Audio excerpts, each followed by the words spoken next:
So we're back. Sorry I haven't posted in a little while. I was moving without my family, sadly. My family's going to be stuck in Montana until our house sells out there. It's just not practical to move all 9 of us out here without anywhere to go. So the house is still on the market in Montana, and they'll join me whenever the house sells, hopefully very soon. In the meantime, I am living in our travel trailer. That's where I am now.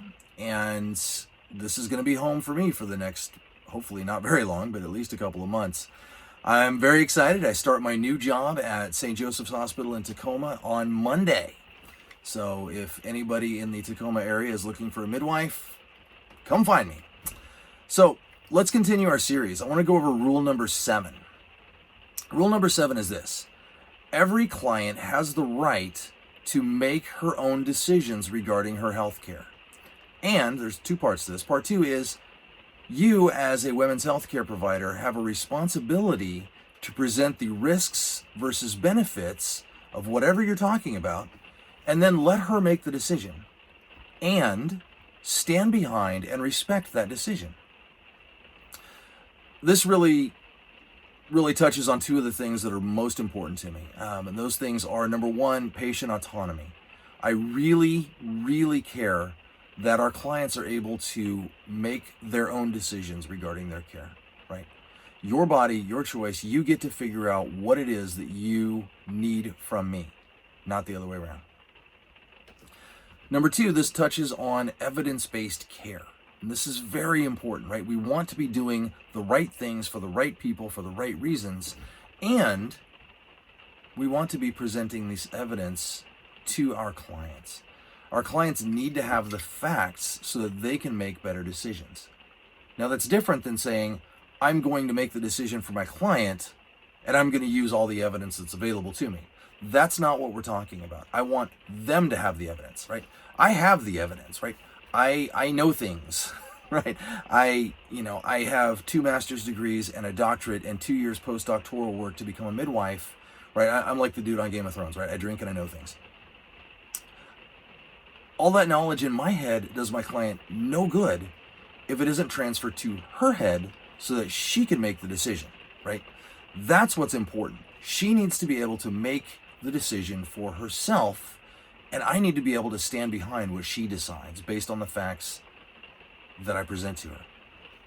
So I really want people to understand that I don't know you, right? Not the way you do, right? There's this meme going around that I love. I actually posted it on my site a little while ago. That's great. It counters the old tired meme about, please don't confuse your Google search with my medical degree. And then the bottom reads, please don't confuse the 1-hour lecture you had in medical school with my 30 years of living with that condition. Right? That's great, because trust me, your clients are going to know their own bodies much better than you do, right? I always tell moms, if you get that little mom voice in the back of your head back here that says, hey, there's something wrong, and you need to come in. Wake me up at 3 a.m, I don't care. Come to the hospital, because you know your body a lot better than I do. That makes sense, right? I think so. We've kind of developed this toxic culture, I think, when it comes to patient empowerment and patient decision making, especially in OB world, right? There's this old joke that I've heard for years that says, the chances of a client's having a C-section directly correspond to the length of her birth plan. And how disrespectful is that, right? We're actually joking about the fact that a client has made a plan. Now, do you know why clients make birth plans?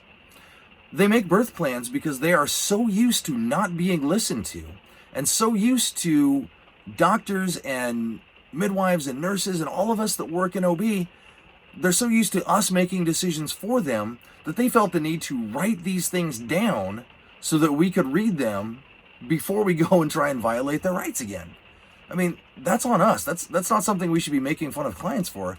That's something we should be turning that inward and saying, whoa, how did we screw this up so badly that clients feel they have to write these things down when we should be asking anyway, right? It should look like this. every intervention that I want to do should come with a presentation of risks versus benefits, and then we let them decide, right? I like to do this. I say, okay, I would like to, I don't know, break your water. Here are the reasons why I think this is a good idea. Here are the potential risks of doing this. Here are the potential benefits of doing this. And now I'm going to step outside the room. I'm going to let you guys talk about it. And I'm going to come back in a couple of minutes and you let me know what you decide. And then there's no making the sad face if they decide to, not go along with your plan. If I come back in the room and mom says, we thought it over, don't really want to do that. Okay, cool. Let's come up with a plan from here then. And there's no whining about it. There's no, oh, something's bad is going to happen to your baby because you didn't go along with my plan. Unless that is 1000% true, don't let those words come out of your mouth. Don't ever do that. Don't put that on mom. She is asserting her right to make her decisions, and you're going to counter that with scare tactics.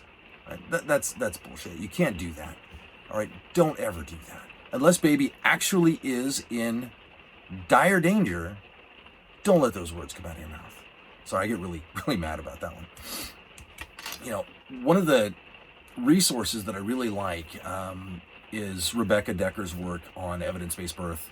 I'm a professional member over that site just because there's so much access to great information. And you can print this stuff out and give it to your clients, which I love. Right? There's these little handy, one-page PDF printouts where if we're talking about something like, the Tdap vaccine at 28 weeks, or we're talking about, prophylaxis for group beta strep in labor, or we're talking about vitamin K for baby, and any number of things that mom is going to have to make these decisions about.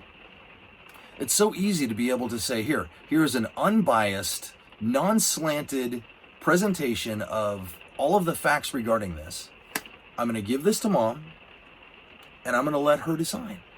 And then I am going to stand behind whatever she decides, right? My goal really when we're talking about preferences is I want my clients to say, you know what? I have no idea what Jake thinks about this because he let me decide, and then he stood behind what I decided as though he'd made that decision for himself. I don't want my clients to go, well, I know Jake really likes this, but I want to do this. I don't want to put that on them. I want them to have the facts, to make the decisions, and then to be able to say, I made the best decision I could make for me. That's rule number 7.